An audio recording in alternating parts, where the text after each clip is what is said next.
पिछले कुछ सालों में भारतीय समुद्री रास्तों में चीन की मौजूदगी चिंता का विषय है। ऐसे में पानी के रास्ते चीन को रोकने के लिए सरकार ने 75,000 करोड़ का प्लान बनाया है। क्या है ये प्लान और कांग्रेस इसके खिलाफ क्यों है, जानेंगे स्पॉटलाइट में। भारत के इस प्लान का आधार बे ऑफ बंगाल में स्थित अंडमान निकोबार आइलैंड्स का पार्ट निकोबार है।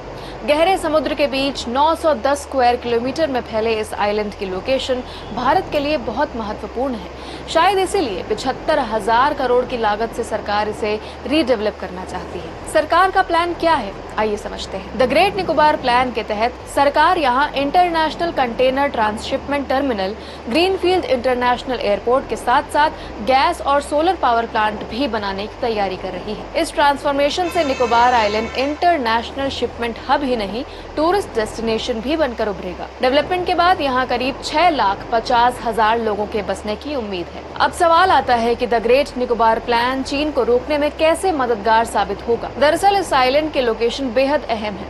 द ग्रेट निकोबार के पास 3 स्ट्रेट यानी पानी के वो सकरे रास्ते आते हैं जहां से चीन समेत दुनिया के कई देशों के शिप गुजरते हैं। इसमें मलक्का स्ट्रेट, लोम्बोक स्ट्रेट और सुंडा स्ट्रेट शामिल है।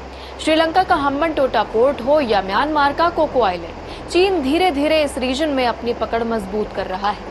ऐसे में निकोबार आइलैंड के डेवलपमेंट से भारत चीन के शिप्स और उनके मूवमेंट पर नजर रख पाएगा। सोचने वाली बात है कि जब निकोबार के जरिए चीन पर नजर रखी जा सकती है तो विपक्षी Congress party the great Nicobar plan का विरोध क्यों कर रही है। दरअसल सरकार ने 3 अगस्त 2023 को संसद में बताया था कि इस प्रोजेक्ट के लिए कम से कम 9.5 लाख पेड़ों को काटना पड़ेगा। हालांकि इसके बाद रेन फॉरेस्ट के इकोसिस्टम को बरकरार रखने के लिए कॉम्पनसेटरी एफॉरेस्टेशन भी किया जाएगा, लेकिन कांग्रेस इतनी बड़ी मात्रा में पेड़ काटने के सख्त खिलाफ है। इसके अलावा Nicobar island vulnerable tribal group Shompen का घर भी है। बाहरी दुनिया से उनका इंटरेक्शन ना के बराबर हुआ है। ऐसे में कांग्रेस मानती है कि इतने बड़े लेवल पर होने वाला एडवांसमेंट इस ट्राइब के लिए खतरा है, साथ ही उनके राइट्स का हनन है।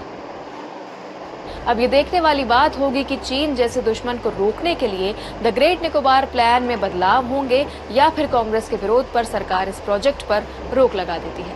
आज स्पॉटलाइट में इतना ही। ऐसे और वीडियोस के लिए देखते रहिए दैनिक भास्कर।